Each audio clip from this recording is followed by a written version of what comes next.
No sería bueno para el Partido Popular un retroceso en materia de ideas, en materia de derechos y libertades. No sería bueno para el país y espero que eso es lo que no se produzca. Conozco más a la vicepresidenta que al señor Casado.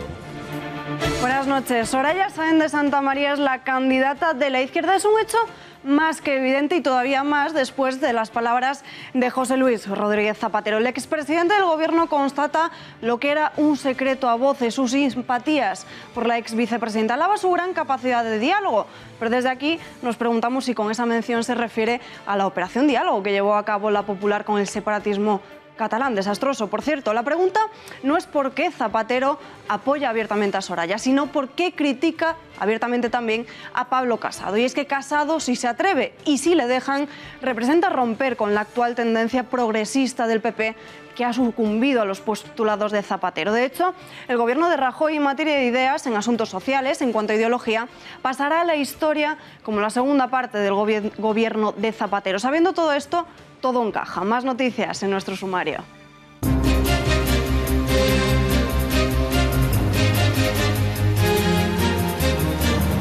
El ya más que conocido como caso Corina da un giro. El director del CNI, Félix Sanz Roldán, ha pedido comparecer a petición propia en la Comisión del Congreso de los Diputados, más conocida como la Comisión de Secretos Oficiales. Sanz Roldán quiere explicar las actuaciones del Servicio de Inteligencia en relación con la princesa Corina, a la que supuestamente usó como testaferro para ocultar dinero en paraísos fiscales. El Partido Socialista prefiere escuchar primero esta comparecencia para saber si corresponde tomar alguna otra iniciativa. Se ha pedido la comparecencia del director del CNI en la Comisión de Gastos Reservados, conocida como secretos oficiales, ¿no? ¿Y qué es el procedimiento que se debe dar en un caso de esta naturaleza? Minutos de miedo y pánico en el centro comercial de Castelldefels en Barcelona. 11:30 de la mañana, 4 atracadores irrumpen a plena luz del día en una joyería armados y con pistolas. Un mozo fuera de servicio intentó sin éxito evitar que huyeran. Han conseguido llevarse un motín con relojes y joyas del escaparate en bolsas de grandes dimensiones. Los delincuentes han incendiado su coche en su huida para eliminar pistas. Los Mossos de Escuadra ya han abierto investigaciones para tratar de identificar y detener a los autores del atraco. Roger Torrent no está por la labor de suspender de sueldo y funciones a los golpistas procesados. Según OK Diario, si finalmente el presidente del Parlamento, Roger Torrent, no suspende de sus cargos a los golpistas procesados, el Tribunal Supremo denunciará ante la Fiscalía al dirigente catalán por desobediencia. El líder de Ciudadanos, Albert Rivera, ya ha avisado de que si se niega a obedecer, podría incurrir en un delito de prevaricación, por lo que insta al Parlamento a acatar las decisiones de la justicia española.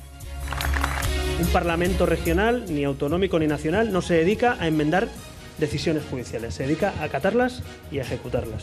Y eso tiene que quedar muy claro, porque alguno podría cometer incluso delito de prevaricación si no asume las decisiones de juez Llarena. Emoción, alegría y festejos en Francia por la fiesta, por haber ganado la final del Mundial de Rusia frente a Croacia. La victoria desató la locura en el país vecino y los festejos se alargaron hasta bien entrada la madrugada en las calles de las mayorías de muchas ciudades. Las celebraciones en algunas de ellas dieron paso a disturbios y destrozos y fue necesaria incluso la intervención de las fuerzas del orden. La noche se saldó con al menos 2 muertos y varios heridos, incidentes que las autoridades galas de momento no comentan. Es la otra cara de la celebración de este mundial.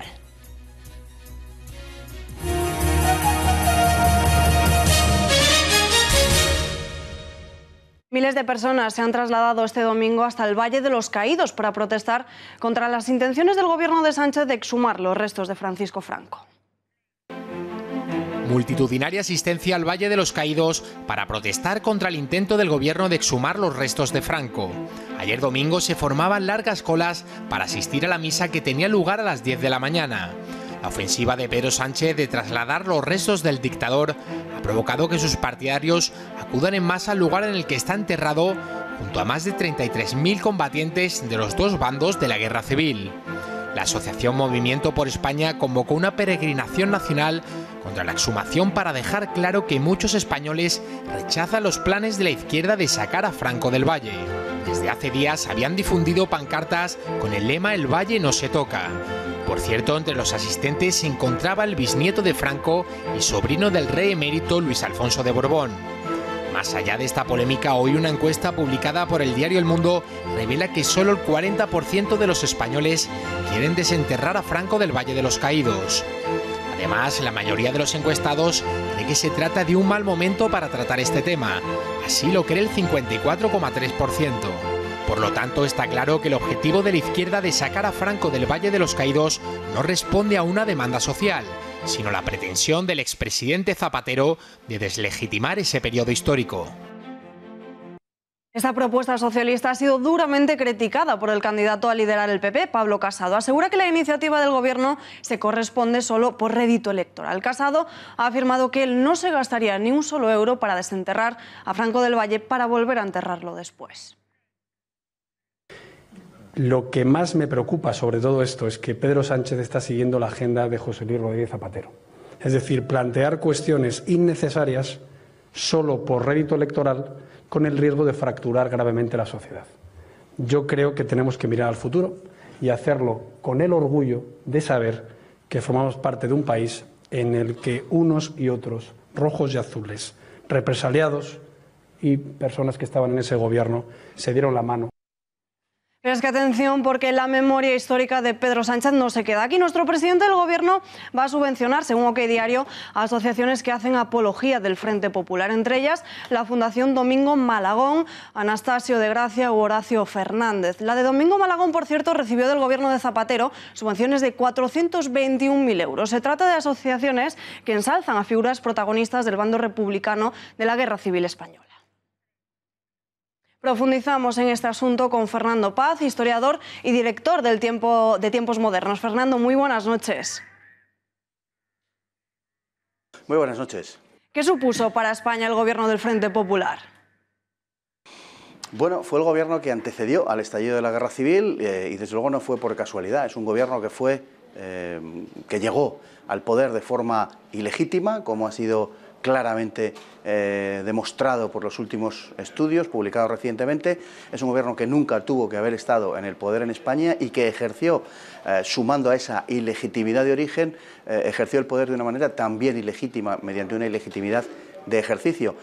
Desquició a los españoles, atacó y se sintió beligerante contra Media España y el resultado final pues, fue la sublevación de esa Media España que, como dijo Gil Robles, no se resignaba a morir.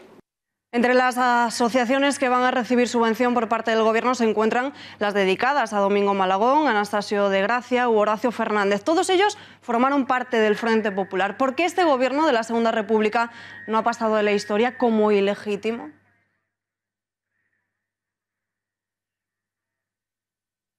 Bueno, pues porque, como Antoni Bévora ha escrito recientemente, el caso de la Guerra Civil Española es la única guerra en la que la versión oficial la han dado los perdedores. Esto es algo absolutamente inusual, pero hay que decir también que en gran medida se ha producido porque los vencedores nunca terminaron de dar una versión, digamos, completa de la guerra y de enseñarla, lo cual ha sido, pues, obviamente reemplazado por determinados historiadores que han dado una versión completamente diferente y distinta, en lugar de buscar una versión explicativa de la guerra civil y que tienda más pues a, como digo, explicar esa guerra civil y no tanto a emitir juicios y juicios de valor y juicios históricos de condena o de absolución. Así que en este momento tenemos que la historia oficial, la historia consagrada por la academia y los medios de comunicación, es una historia absolutamente de parte, es una historia sectaria y una historia parcial donde parece ser que es imposible encontrar un punto de acuerdo histórico, un punto, no sé si medio, pero en todo caso un punto de justicia para explicar esta etapa de la historia de España, que está profundamente ideologizada y así es imposible. ¿Por qué la apología del comunismo no está prohibida justo ahora que quieren censurar hablar bien del franquismo? Bueno, pues porque fundamentalmente la victoria de 1945 en gran parte se debió a la Unión Soviética y por tanto el comunismo a partir de entonces adquirió una reputación que ya venía también, hay que decirlo, desde antes, adquirió una reputación, en fin, de victoria y de haber vencido al régimen nazi y por tanto eso, bueno, pues le ha consagrado como algo, como una ideología respetable. Además, a la caída del muro de Berlín, al contrario de lo que sucedió cuando desapareció el nazismo, no ha habido ningún Nuremberg para el comunismo, lo cual no deja de ser llamativo cuando el comunismo ha tenido una cantidad de muertos que se estima en torno a los 100 millones, es decir, ha sido lo más letal que ha pasado por la historia de la humanidad. Sin embargo, ese hecho de no haber sido examinado a la luz pública, de no haber sido juzgado y condenado, pues es lo que ha terminado consagrándole al comunismo casi como un fiscal de nuestra época. La creación de la Comisión de la Verdad por parte del gobierno de Sánchez no es la de la negociación del trabajo que se supone que les corresponden a los grandes historiadores. Bueno, indudablemente, claro que sí. Efectivamente, si el problema de toda esta historia en la que estamos, de todo este debate, es que ha salido de sus cauces naturales, que debería ser un debate entre historiadores o, en todo caso, entre intelectuales. No debería ser un arma arrojadiza que se utilizara en el terreno político y muchísimo menos, como se está haciendo desde la izquierda, para dividir a la sociedad española. Básicamente, esa es la clave. Es algo que no debería haber salido de su cauce natural, pero la izquierda la utiliza sistemáticamente para su hiperlegitimización y de esa manera alcanzar su objetivo de hegemonizar culturalmente al conjunto de la sociedad. Están en ello y hay que decir que lo van consiguiendo con enorme eficacia. Fernando, gracias y muy buenas noches. Muy buenas noches. Vamos a seguir analizando y para ello abrimos mesa de debate y tenemos con nosotros a Miguel Ángel Ferrero, concejal del Partido Socialista en Las Rozas. Señor Ferrero, muy buenas noches. Buenas noches. Y al otro lado, Alberto Bárcena, historiador. Señor Bárcena, muy buenas noches. Buenas noches. Antes de nada, si les parece, vamos a hacer un cara a cara. Cada uno va a tener un tiempo de 40 segundos para responder a cada pregunta. Primero va a responder uno y seguidamente el otro. Y para ello tendremos un cronómetro que les va a avisar de cuándo su turno ha finalizado. Empezamos. En el Valle de los Caídos, además de Franco y José Antonio, hay enterradas más de 33.000 personas de los dos bandos que participaron en la guerra civil. ¿Es un monumento a la reconciliación? Empezamos por usted. Bueno, ahora mismo no lo es. Ahora mismo no lo es porque está el dictador allí enterrado. Y es una persona que en fin, que no es reconocida por la mayoría de los españoles como alguien de conciliación. Por tanto, yo creo que debe de ser retirado de allí con todo el respeto a cualquier resto mortal, por supuesto, y entregado a la familia, que le rendirá los honores que tiene que tener una persona para su familia. Señor Bárcena, su turno. Sí que es un monumento a la reconciliación. El propio decreto de 23 de agosto del 57 establece que es un monumento a todos los caídos de ambos bandos, bajo los brazos conciliadores de la cruz. Y evidentemente esa es la idea por la que se llevan caídos de ambos bandos. Está clarísimo que es así y además en su día se vio así, no en España sino incluso fuera, sin ningún problema. ¿Es el revanchismo desenterrar a Franco 40 años después de su muerte? No, en absoluto. Es intentar... Mire, en ninguna parte del mundo hay un monumento a alguien que ha sido dictador de esa tierra. Y hay que tener en cuenta que Franco ha sido el dictador de esta tierra durante 40 años. Por lo tanto, lo que procede es precisamente pues, que las personas que no le quieren rendir honor, que las personas que no quieren, que no están en eso, que son la mayoría de los españoles, según están publicando las encuestas, pues no tengan obligación de hacerlo. Y que pueda estar en un lugar pues con normalidad. O sea, que tampoco se trata de hacer nada extraño, sino que pueda estar en un sitio que su familia pues pueda allí rendirle los honores que tenga por conveniente. Las personas que quieran rendirle los honores, pues allí vayan. Cosa que no se hubiera permitido durante su régimen. Señor Bárcena, su turno. Por supuesto que no hay ninguna obligación de rendirle honores quien no quiera hacerlo. Lo que sí que es bastante, como poco, irregular, es exhumar a un muerto sin la autorización de su familia, que se ha manifestado con toda claridad al respecto. Los 7 nietos ante notario han redactado una carta que ha salido en prensa diciendo que se niegan rotundamente a esto, como se negó la hija de Francisco Franco durante toda su vida. Eso sí que es irregular. Y eso de que la mayoría de los españoles lo ven así es más que discutible porque las encuestas que estaba manejando antes de entrar nosotros dicen lo contrario. Luego, esto no es más que buscar una confrontación en un país en el que se había superado por completo. Y no lo digo yo, Felipe González hace años lo dijo hablando un 18 de julio precisamente de esta cuestión, que era algo sobre lo que había que pasar página y olvidar para no abrir heridas. ¿Debería este asunto ser dirimido por historiadores y no por políticos? No, mire, la política desde la antigua Grecia está en todas partes y es una trampa al solitario decir que sobre las cosas no hay política. Cuando hay dinero público de por medio, hay política. Y aquí hay dinero público de por medio. Ese lugar no le pertenece a la familia. Ese lugar nos pertenece a todos y por lo tanto nos vemos obligados, queramos o no queramos, a rendir honor. Y mire, nuestra generación ya no conoce esto, ¿no? La mejor manera de acabar con todo esto y reconciliar a todo el mundo es aquellas personas que no han sido reconocidas, porque hay muchísimas que no lo fueron, reconocerlas como a cualquier víctima, las víctimas de aquel momento y a las víctimas de ahora también, que hay que reconocer a las víctimas que son más modernas y que hay gente que no las reconoce, ¿no? Este reconocimiento a las víctimas es la clave de esta acción.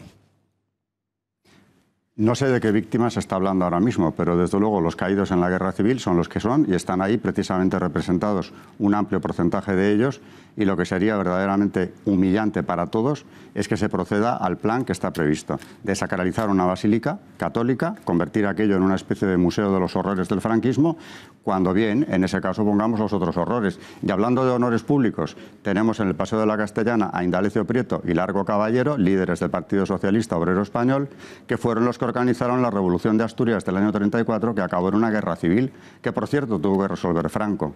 Y están ahí y nadie habla de quitarlos. Le corresponde a nuestra generación decidir el destino de Franco cuando ya lo aceptó la propia transición. No, pero es que ni siquiera Franco aceptó ir allí. O sea, esto es todo una construcción que se está intentando hacer desde ahora, a partir de ahora, para intentar recuperar algunas cosas que teníamos superadas. Mire, en España, hablar de bandos o hablar de guerra civil yo creo que no procede.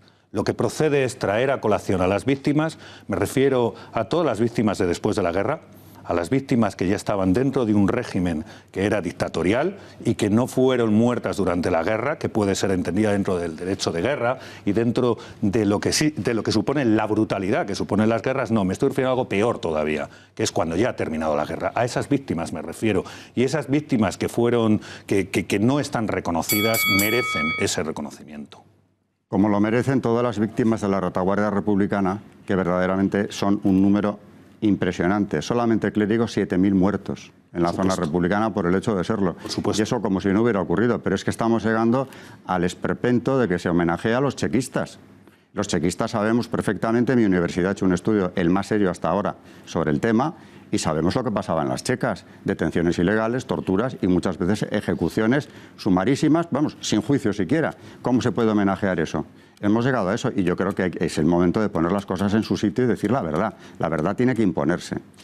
Pero es que esas personas no están en el Valle de los Caídos. O sea, no sé pero si estamos hablando de las víctimas posteriores, como hace usted, pues yo quiero hablar también de las otras. Y desde luego que se homenajea a quien las mató, las torturó y las detuvo sin ningún motivo, me parece algo que no fomenta la concordia, precisamente, y la justicia.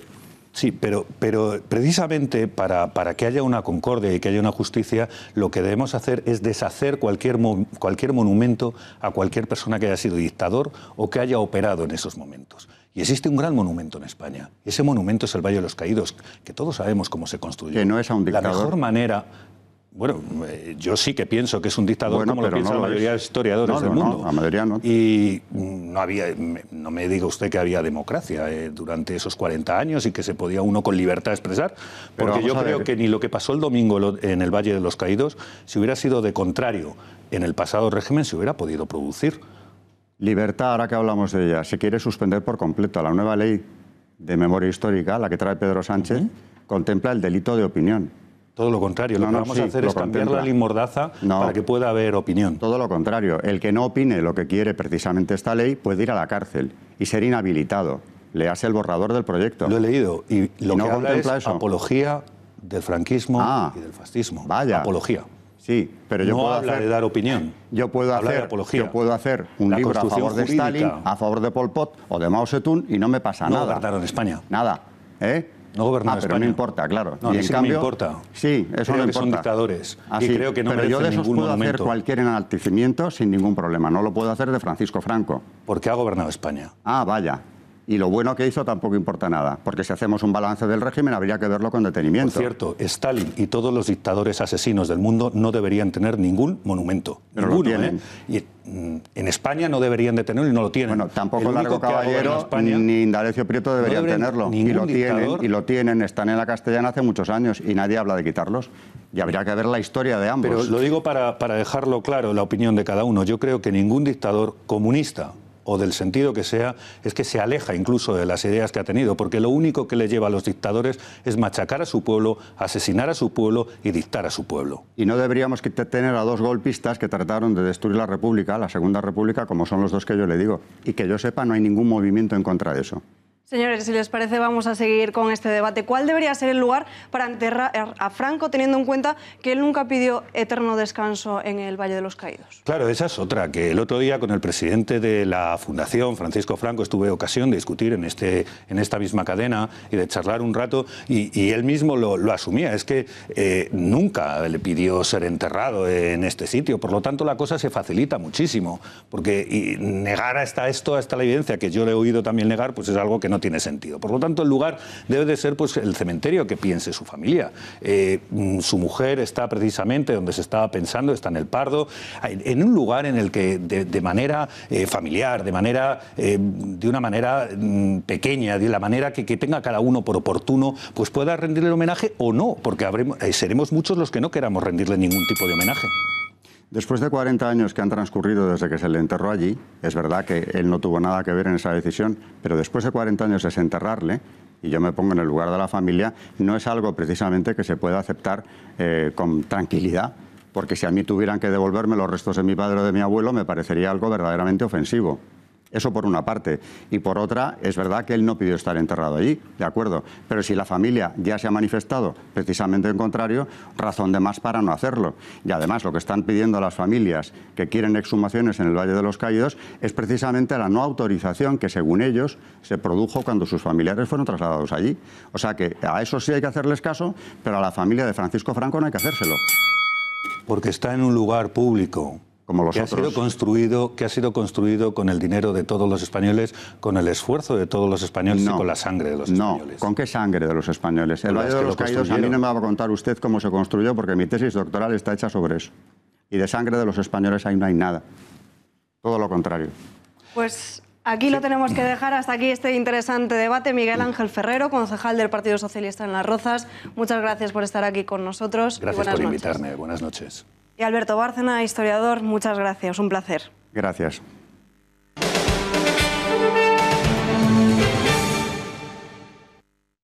El nuevo gobierno, el gobierno de Pedro Sánchez, planea un golpe tributario para recaudar dinero. Pero ¿cuáles son las medidas que se está a punto de llevar a cabo y de cuánto dinero estamos hablando con esta subida fiscal? María Matos, muy buenas noches.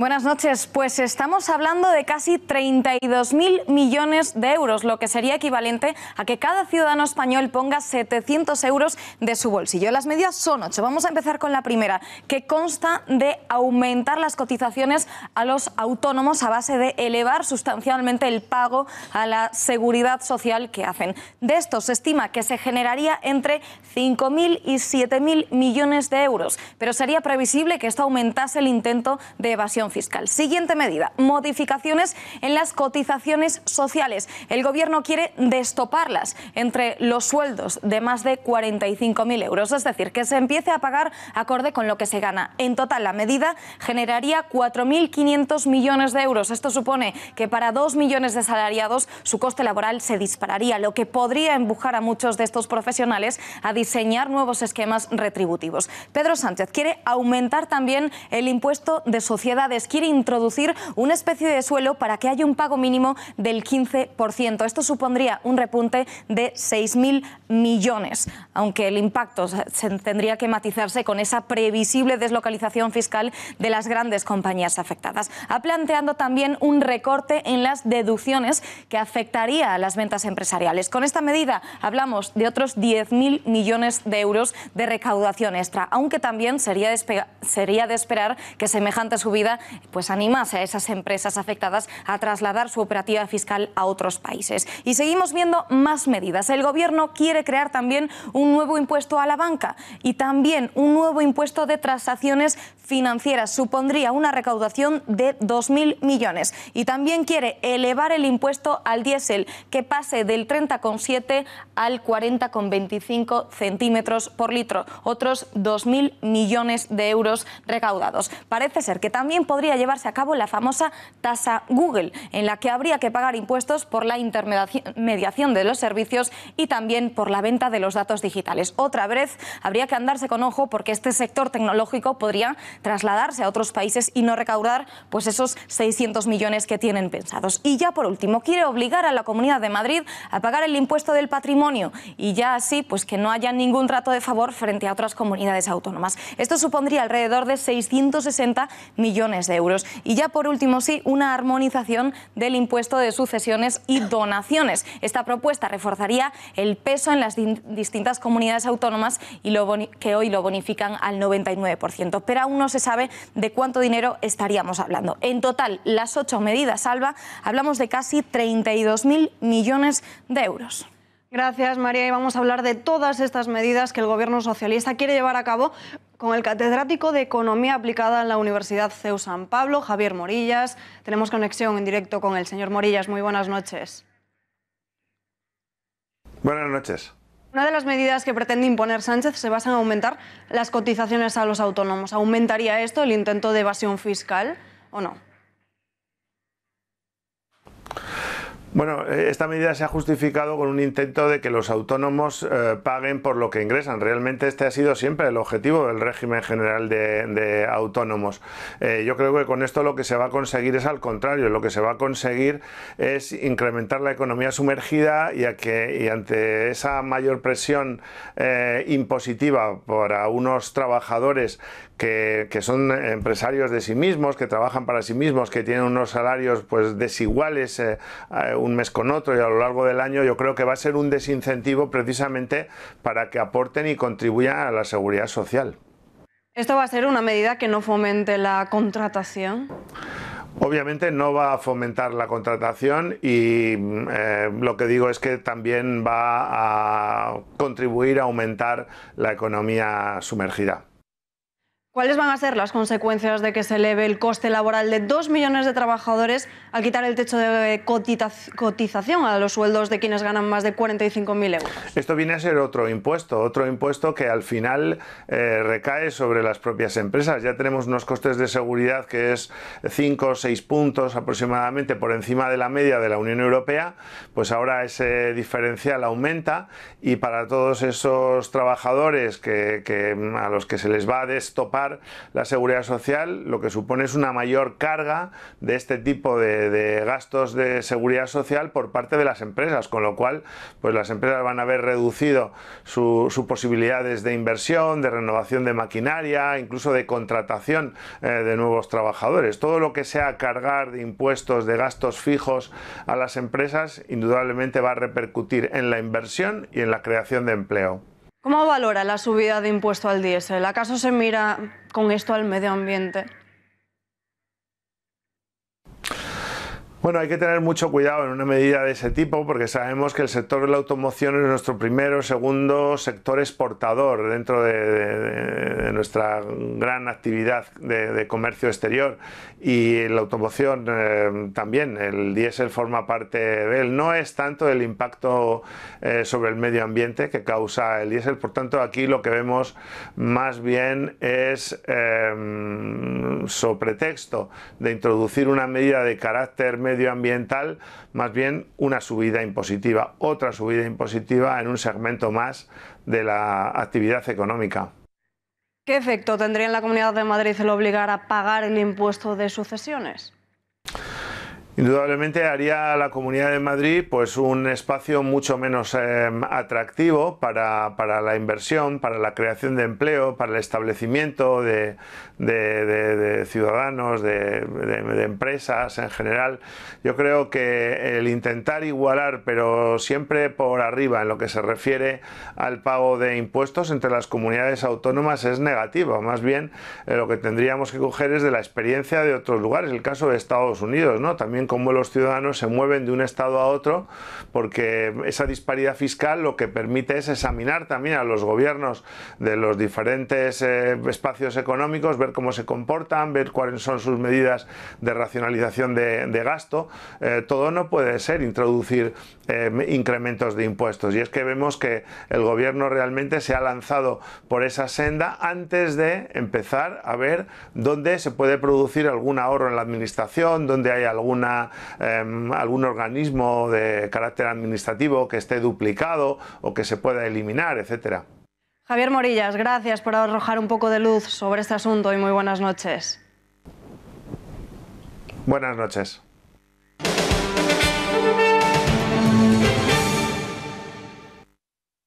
Pero menos aún quiero un partido contra nadie. Y por tanto, insisto, Soraya Sáez de Santamaría tiene todo mi respeto. Por supuesto que le hemos ofrecido todos, y lo haremos cuando tengamos oportunidad de estar con ella, que se sume a esta integración de las 5 candidaturas que ya hemos sido capaces de entendernos. Si no lo hemos hecho ha sido precisamente por la humildad de que no parezca que estoy respondiendo a eso mismo y que sigo pensando que es bueno que esa integración se haga después de la votación. Pablo Casado manda un mensaje de integración en la carrera final a Génova 13. Las últimas 120 horas de campaña de ambos candidatos a suceder a Rajoy se ven rodeadas de numerosas polémicas. Dentro de la propia formación del PP hay quien elogia estas palabras de Casado y también quien sigue mostrando apoyo a Soraya Sáez de Santamaría por encima de todo.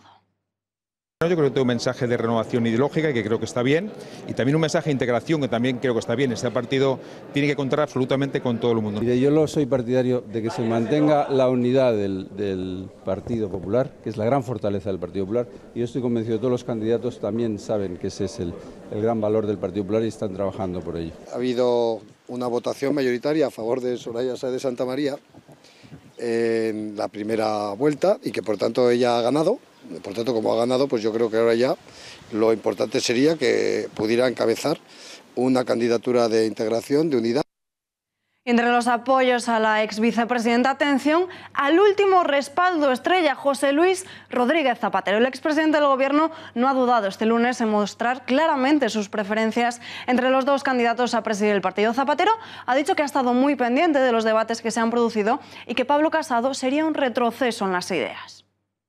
No sería bueno para el Partido Popular un retroceso en materia de ideas, en materia de derechos y libertades. No sería bueno para el país y espero que eso es lo que no se produzca. Conozco más a la vicepresidenta que al señor Casado, ¿no? Y no solo Zapatero es uno de los políticos que prefieren que Soraya llegue a estar al mando de las filas populares. Y es que la ex vicepresidenta es también la favorita de la izquierda política y también mediática. No es ninguna sorpresa. La izquierda quiere que Soraya gane las primarias en el Partido Popular. Hasta el momento, ningún político de partidos ajenos se había atrevido a mostrar su apoyo por uno de los dos candidatos, pero así lo ha reconocido el expresidente Rodríguez Zapatero. Hasta el sábado no sabremos si los deseos de Zapatero incrementan o disminuyen las opciones de Sáenz de Santamaría a liderar el partido. Pero de momento es significativo que todos los aspirantes a liderarlo se hayan pronunciado a favor de Pablo Casado. Es el caso del exministro de Exteriores, José Manuel García Margallo. Sin la menor duda, Pablo Casado. Es decir, creo que la candidatura de Soraya Sáez de Santamaría nos ofrece más de lo mismo, un continuismo absoluto de unas políticas que nos han llevado a una moción de censura que estaba previsto que no pudiese triunfar y ha triunfado, y a un desencanto y a una desafección de los militantes. Pero hoy también han mostrado su voto de confianza por Casado, María Dolores de Cospedal y José Ramón García Hernández. A estos nombres hay que sumarles los de otras figuras del partido como José Ignacio Zoido, Dolors Montserrat o Esperanza Aguirre. Por su parte, entre los que apoyan a Sáenz de Santamaría dentro del PP están los exministros Fátima Báñez, Íñigo Méndez de Vigo, Cristóbal Montoro, Íñigo de la Serna, Alfonso Alonso, Álvaro Nadal y Javier Arenas.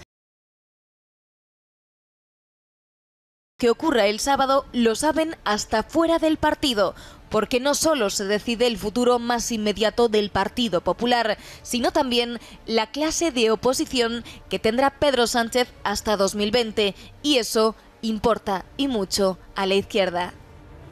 Apoyo sorpresa y de última hora, pero también al diputado por Ávila. Todos aquellos que se habían presentado como candidatos y que quedaron fuera del terreno de juego el pasado día 5, lo tienen claro y ya desvelan su apuesta. Todos ellos apuestan por Pablo Casado. Mi presencia aquí quiere decir que hoy el Partido Popular y nosotros tenemos que ofrecer a nuestros militantes y a nuestros votantes un proyecto ilusionante y un proyecto de futuro. Y creo que un Partido Popular fuerte y unido y un Partido Popular con convicciones tiene que estar preparado y tenemos que estar preparados para luchar por España y por los españoles. Y creo que Pablo Casado puede ser para ello una magnífica opción.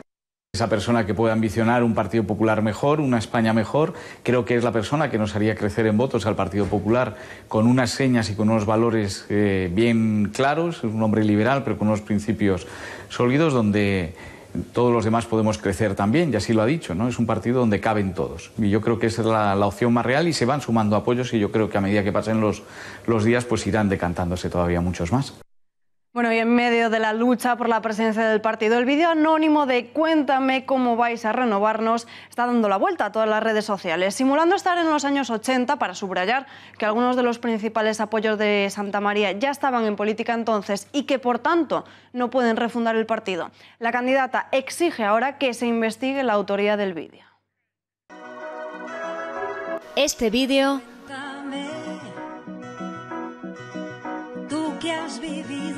ha puesto patas arriba la recta final de la campaña de los candidatos a la presidencia del PP. Las acusaciones cruzadas y las sospechas de autoría han marcado el inicio de la semana en el Partido Popular. La principal aludida, Soraya Sáenz de Santamaría, ha pedido formalmente al comité organizador del Congreso que investigue el origen, a su juicio intolerable, del vídeo difundido a través de WhatsApp. Un vídeo que se explica por sí solo. Yo creo que tiene poco o nada que ver con lo que es el Partido Popular. Y desde su entorno han entrado a la guerra. Yo, las cosas que diga la gente de Pablo Casado, te voy a decir ¿Dais por hecho que es Pablo Casado? No, ha sido mi hermana. Que ni sabe cómo me cepillo mi hermana Celia. Las sospechas apuntan directamente a la campaña de Pablo Casado, a pesar de que el candidato ha repetido en las últimas horas no tener nada que ver con el vídeo. Que tampoco admito que se diga que nadie de mi entorno ha hecho nada contra la otra candidatura. Yo he recibido vídeos muy agresivos. Afortunadamente no han trascendido a los medios tanto como al que hace referencia. Su director de campaña, Javier Maroto, ha descartado incluso que provenga del propio partido. Ese vídeo no lo ha hecho nadie del Partido Popular. ¿Y entonces quién lo ha hecho? Alguien que quiere interferir en estas primarias y que quiere, supongo, alegrar o subir el tono de la campaña. Lo cierto es que nadie ha reivindicado la autoría del vídeo, que ha recrudecido la guerra en el seno del PP. Sin embargo, varios medios digitales apuntan a este hombre, Pedro Mouriño, exdirigente de Nuevas Generaciones y compromisario de la candidatura de Pablo Casado. El acusado ha negado toda relación con esta campaña de desgaste hacia Santamaría, admitiendo solamente que lo recibió poco antes de que se volviera mediático. Acusaciones cruzadas y guerra sucia en el inicio de la semana decisiva para ambos candidatos. Pero el famoso Cuéntame no es el único vídeo que circula en medio de esta campaña. Hay otro contra Pablo Casado, aunque eso sí, mucho menos elaborado y del que nadie habla. Vean.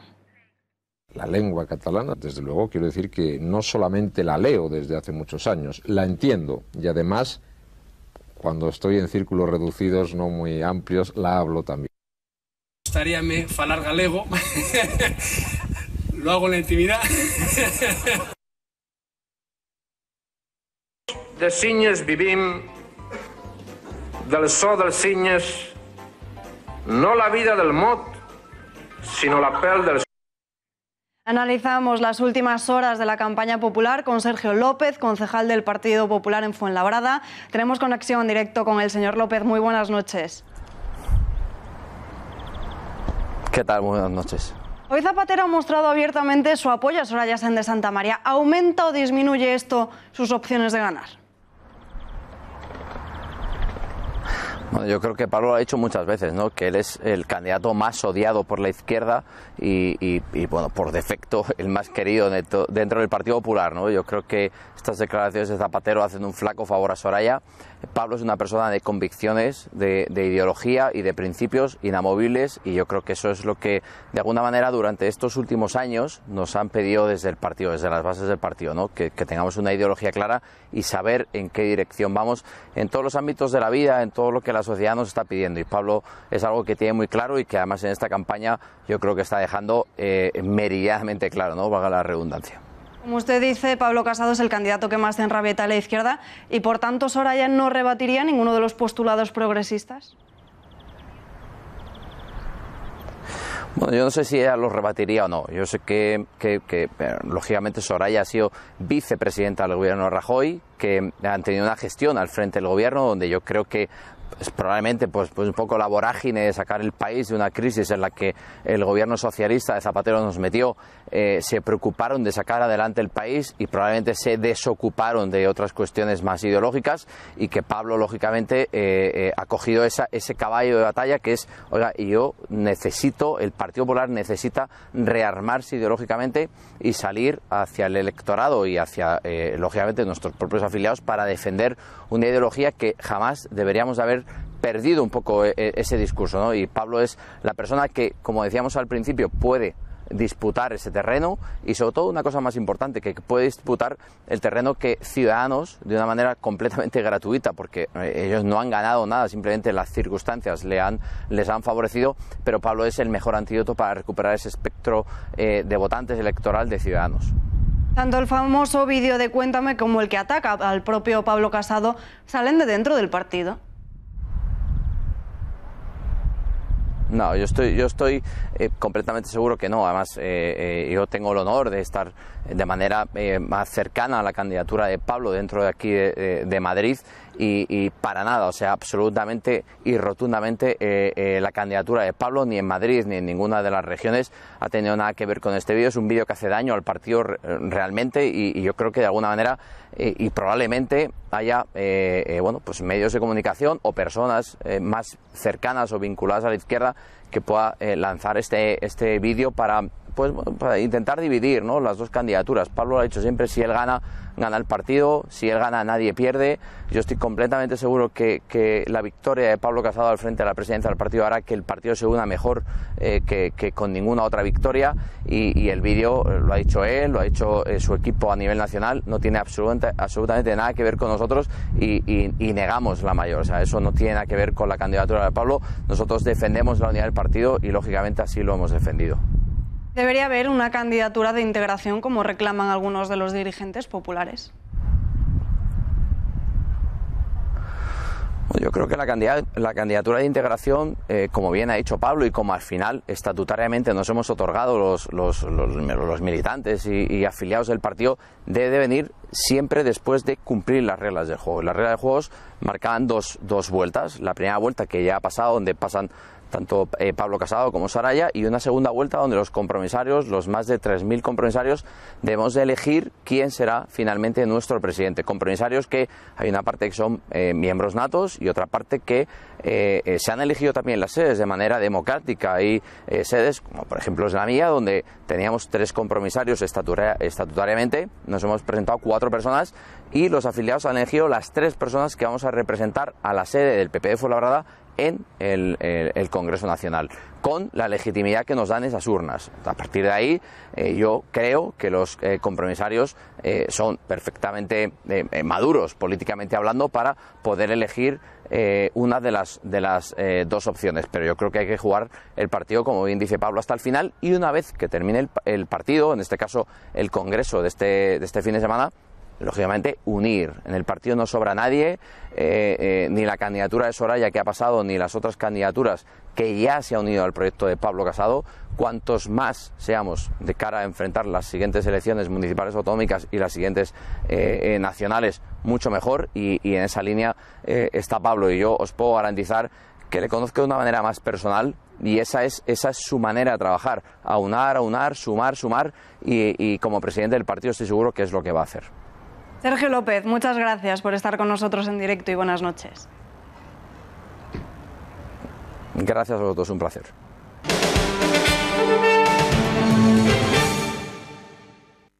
En página catalana, si finalmente el presidente del Parlament, Roger Torrent, no suspende de sus cargos a los golpistas procesados, el Tribunal Supremo va a denunciar ante la Fiscalía al dirigente catalán por desobediencia, según desvela OK Diario. Carles Puigdemont y los otros 5 diputados procesados por delitos de rebelión, Oriol Junqueras, Jordi Turull, Raúl Romeva y Jordi Sánchez, deberían ser suspendidos de sueldo y funciones, pero parece que Torrent no está por la labor. La mesa del Parlamento encargaba un informe jurídico a los letrados de la Cámara para saber cómo debe actuar con la finalidad de que las mayorías parlamentarias no se vean alteradas.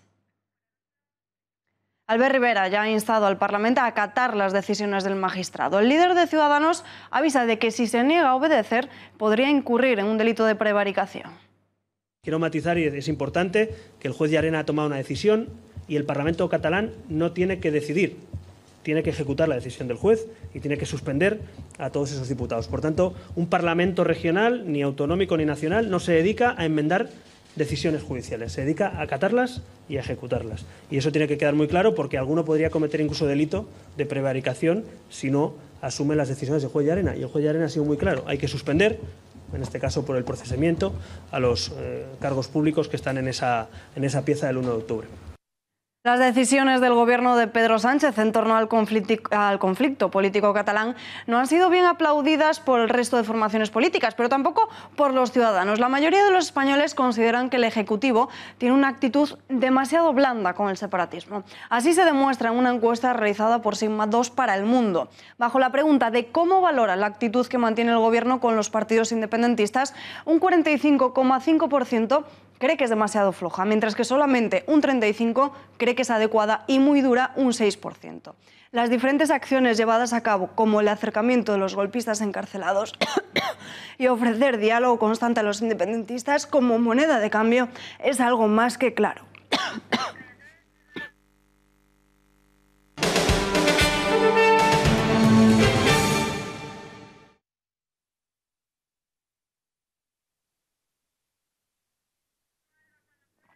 Porno en plena calle de Preciados en Madrid. Los transeúntes fueron testigos de este momento y muchos de ellos inmortalizaron para luego compartirlo en las redes sociales. En vez de publicidad se podía visualizar un vídeo pornográfico. Sucedió este sábado debido a un hackeo en una marquesina de publicidad.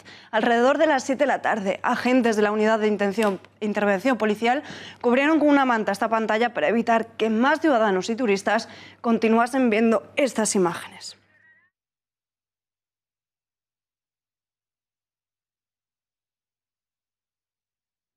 Balconing es el fenómeno mortal que acaba con la vida de muchos turistas todos los veranos en las islas españolas. Hace apenas 4 días, un joven británico de 18 años se ha convertido en la 4ª víctima mortal en Magaluf. El conocido como balconing se ha convertido en un problema que no deja de cobrarse víctimas. Son jóvenes que rondan los 20 años, extranjeros en su mayoría y con una importante concentración de alcohol en sangre. Este fenómeno se repite año tras año en Baleares con gravísimas consecuencias. Apartamentos turísticos y hoteles son los afectados por el nuevo deporte temerario que turistas alemanes, ingleses e incluso españoles han venido a llamar balconing. Consiste en pasar de un apartamento a otro o de saltar de habitación en habitación a través de los balcones. También los hay que tratan de utilizar la terraza como trampolín a la piscina del hotel, sin calcular el peligro que la euforia y la falta de reflejos provocadas por el alcohol y las drogas implican. Los medios no paran de recoger los casos de turistas extranjeros que mueren o quedan en estado crítico tras haberse precipitado desde el balcón de su hotel o apartamento. Puede parecer un fenómeno focalizado en Islas Baleares, cuyo servicio de salud facturó en 2015 casi 22 millones de euros por balconing. No existen estadísticas específicas sobre esta práctica y solamente se tiene conocimiento de los sucesos gracias a la cobertura de la prensa local. A grandes rasgos, hace 4 años, en 2014, 47 muertes por caída accidental, 44 en 2015 y 49 muertes hace tan solo 2 años. Pocos datos y difícil solución. Era un desastre anunciado. La celebración del Festival del Mad Cool en Madrid ha puesto de manifiesto su mala organización. Marta García Villanueva, muy buenas noches. ¿Qué es lo que ha pasado? Cuéntanos. Falta de precisión de los organizadores, de los organizadores y el Ayuntamiento de Madrid ha conseguido eclipsar todo el festival Mad Cool. Y es que si ya era difícil dirigir adecuadamente a las 80.000 personas que acudieron a él, el colapso que hubo en el sistema de entradas convirtió la entrada al recinto en una absoluta ratonera en la que ni coches ni público podían avanzar, además del escaso número de policías que había, sin relevo y sin agua. He aquí esta evidente falta de previsión al mandar tan pocos policías y al no mandar nuevos cuando surgieron los primeros problemas. De hecho, el caos fue tal que hubo gente que decidió revender sus entradas y renunciar al festival y volver a sus casas como si nada hubiese pasado. De hecho, el festival terminó con uno de los autobuses municipales que hacía el trayecto desde el recinto hasta el centro de Madrid suspendido de un puente en la M11. 80.000 personas han entrado cada día, pitos, abucheos, aglomeraciones y largas esperas bajo el sol. Así empezaba el jueves el festival Mad Cool. Muchos asistentes se encontraron con que nada más salir del metro apenas podían avanzar. También grandes atascos y varias horas haciendo una cola que rodeaba el recinto. Una espera que llegó a las 2 horas a pleno sol con 35 grados de temperatura y que también sufrieron quienes fueron en coche. El tráfico en la zona y los accesos a los parkings estaban colapsados y las redes sociales ardiendo con su indignación. Esto es un infierno, ninguna coordinación. ¿Nos compensarán de alguna manera? Vaya odisea ayer, todo mal. El origen del problema estuvo en la misma entrada del festival. Explicaciones desde la organización atribuyen el colapso a un fallo en la red, y es que falló el sistema de lectura para canjear las entradas por las pulseras que permiten el acceso. La organización de Mad Cool asume los errores y pide disculpas. Ya en el interior hubo quejas también por la masificación en algunas barras para pedir consumiciones y porque el fallo en las redes impidió en algún momento pagar con tarjeta. También el sector 9 del recinto ferial se convirtió en una auténtica ratonera que los operarios de seguridad no pudieron controlar. No sé si tiene usted servicio dispuesto. La glorieta de Don Juan de Borbón está en un estado catastrófico. Llevo aquí ya un rato, es imposible. Tratar de hacer algo porque está todo caótico y no podemos hacer más. Solo somos 6. Pero esto no es todo, porque la tensión se incrementó en la segunda jornada del festival. La banda Massive Attack canceló su concierto porque dicen que les molestaba el sonido del escenario contiguo donde en ese momento actuaba Franz Ferdinand. La organización hace un balance positivo de los 3 días del Mad Cool, pero Facua pide a Comunidad y Ayuntamiento de Madrid que abra un expediente sancionador. Y esta es la imagen con la que ha terminado el festival. Suspendido en un puente tras un choque, quedó uno de los autobuses municipales que hacía el servicio entre el recinto y el centro de Madrid. El conductor salió por su propio pie y es que por suerte iba solo ya que acababa de dejar a los pasajeros. Y antes de despedirnos, recordarles que hoy es 16 de julio, Día de la Virgen del Carmen, patrona de los pescadores y marineros. Durante la jornada de hoy, muchas de las ciudades costeras se llenan de procesiones por mar y tierra. Las embarcaciones se engalanan con banderas y adornos florales y acompañan al barco que porta la talla de la Virgen en procesión.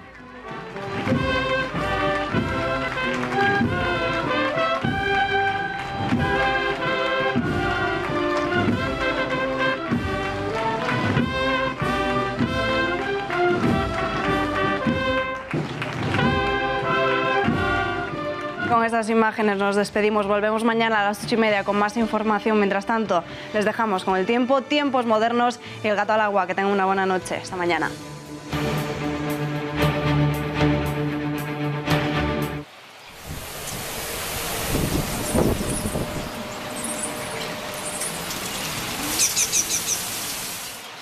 Empezamos la semana con tiempo muy tranquilo y sin demasiado calor, aunque poco a poco volverán las tormentas. Este martes el tiempo será muy tranquilo. Tendremos ambiente soleado en la mayor parte de España. Tan solo encontramos algunos intervalos nubosos en las Islas Canarias y también en el norte peninsular. Pueden dejar algunas gotas en Asturias. Probabilidad también de algunas tormentas en el nordeste de Cataluña y en el resto tiempo muy tranquilo y muy soleado con algo de calima en el sur peninsular. En cuanto a las temperaturas, suben de forma notable. Por ejemplo, en el centro peninsular ya nos acercaremos a los 35 grados y en el sur pueden llegar hasta los 37. Sin embargo, en las costas de la Comunidad Valenciana los termómetros bajan y se quedan en torno a los 30 grados. El miércoles llegan cambios con la llegada de una nueva masa de aire que es más frío, nos deja temperaturas más bajas e inestabilidad en forma de tormentas. Afectarán sobre todo a puntos del norte de Castilla y León, también La Rioja, Navarra y el interior de las regiones del Cantábrico. cielos más cubiertos allí, mientras que en el resto el tiempo sigue muy soleado y muy tranquilo. Las temperaturas se quedarán en torno a los 30 grados, tanto en el centro como en puntos del oeste, mientras que en el nordeste los valores suben y llegan hasta los 37, por ejemplo en Zaragoza. El jueves tendencia similar, ambiente muy nuboso o con algunas tormentas en puntos del noroeste, sobre todo en zonas de montaña, mientras que en el resto el tiempo es muy tranquilo. Y en cuanto a las temperaturas, los valores se quedan en torno a los 33 grados en el centro, mientras que en el sudeste los valores